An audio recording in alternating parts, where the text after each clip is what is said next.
بسم اللہ الرحمن الرحیم۔ السلام علیکم۔ مالک الموت کا افسوس اور شداد کی جنت جاننے کے لیے اس ویڈیو کو آخر تک ضرور دیکھیے گا۔ کہتے ہیں کہ مالک الموت نے بارگاہ رب العزت میں عرض کی، اے مولا کریم، میں نے کروڑوں لوگوں کی جانیں قبض کی ہیں، مگر 2 جانیں ایسی ہیں جنہیں قبض کرتے وقت مجھے بڑا ہی صدمہ اور افسوس ہوا ہے۔ میں نے تیرے حکم کی تکمیل ضرور کی مگر نہایت ہی دکھ کے ساتھ، اور وہ 2 ایک ماں اور ایک بیٹا تھا۔ واقعہ کچھ اس طرح سے ہے کہ ایک جہاز غرق ہو گیا تھا اور ایک عورت اپنے شیر خوار بچے کے ساتھ ایک تختہ کا سہارا لینے میں کامیاب ہو گئی۔ تختہ دریا میں بہہ رہا تھا اور ماں اور بیٹا اس پر سوار تھے۔ اے مولا کریم، اچانک تیرا حکم ہوا اور میں نے ماں کی جان اس تختے پر نکال لی۔ میرے لیے پریشان کن بات یہ تھی کہ ماں مر چکی ہے، اب بچے کا کیا حشر ہوگا؟ بچہ ایک ٹوٹے ہوئے تختے پر سوار ہے اور تختہ ہر آنے والے لہروں سے ٹکرا رہا ہے، جو کسی وقت بھی کسی تیز لہر کی زد میں آ کر الٹ سکتا ہے۔ بچے کے لیے نہ خوراک کا انتظام ہے، نہ کسی نگران کا بندوبست ہے۔ دریا کے کنارے دھوبی کپڑے دھو رہے تھے، اچانک کسی کی اس بچے پر نظر پڑی تو تختے کو کھینچ کر لائے۔ وہ سب بڑے حیران ہوئے کہ ماں مر چکی ہے، بچہ بے یار و مددگار تختے پر زندہ سلامت موجود ہے۔ وہ لوگ اس بچے کو اپنے سردار کے پاس لے گئے۔ سردار بیچارہ بے اولاد تھا۔ سردار خوبصورت بچہ دیکھ کر اس پر اس کا دل آ گیا اور سردار نے بچے کو اپنی نگرانی میں لے کر اسے بیٹا بنا لیا۔ یہ بچہ 8-9 سال کی عمر کا تھا کہ اپنے ساتھی بچوں کے ساتھ کھیل رہا تھا۔ اتنے میں بادشاہ وقت کی سواری کی آمد کا شور سن کر سب لوگ ادھر ادھر بھاگ گئے، مگر یہ بچہ سڑک پر اکیلا کھڑا رہا۔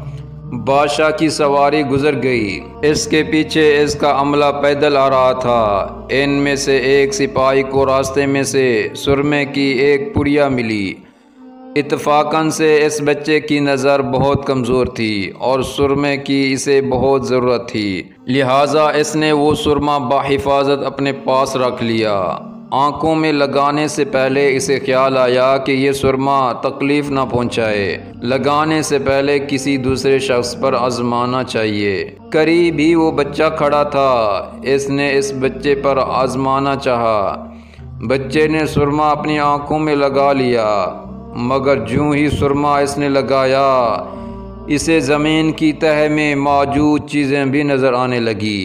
اس نے دیکھا کہ زمین کے اندر بہت سے خزانے پوشیدہ ہیں۔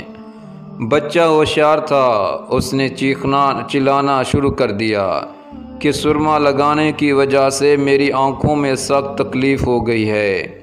وہ لوگ سرمے کی پڑیا گرا کر چلے گئے۔ بچہ سرمے کی پڑیا اٹھا کر گھر پہنچا اور خوشی خوشی باپ کو سارا واقعہ سنایا۔ سردار بڑا ہی خوش ہوا۔ باپ نے کہا، ہمارے پاس آدمی بھی ہے اور گدھے بھی ہیں، تم سرما لگاؤ، ہم تمہارے ساتھ چلتے ہیں، جہاں کہیں خزانہ پاؤ ہمیں بتاؤ، ہم نکال لیں گے۔ چنانچہ ایسا ہی ہوا۔ بچے کے بتانے پر وہ لوگ خزانہ نکالنے لگ گئے، تھوڑے ہی عرصے میں امیر بن گئے۔ بچہ جوان ہوا تو اس نے اپنے پر پرزے نکالنے شروع کیے۔ ان کے پاس دولت کی فراوانی ہو گئی، زمین کے تمام خزانے اس کی نظروں میں تھے۔ اس نے آہستہ آہستہ بہت سے آدمی اپنے ساتھ ملا لیے۔ اس کے بعد تمام سرداروں کو ادھر ادھر کر دیا اور خود سردار بن گیا۔ آخر نوبت یہاں تک آ پہنچی کہ اس نے بادشاہ کے ساتھ بھی ٹکر لے لی اور اسے مغلوب کر کے خود بادشاہ بن گیا۔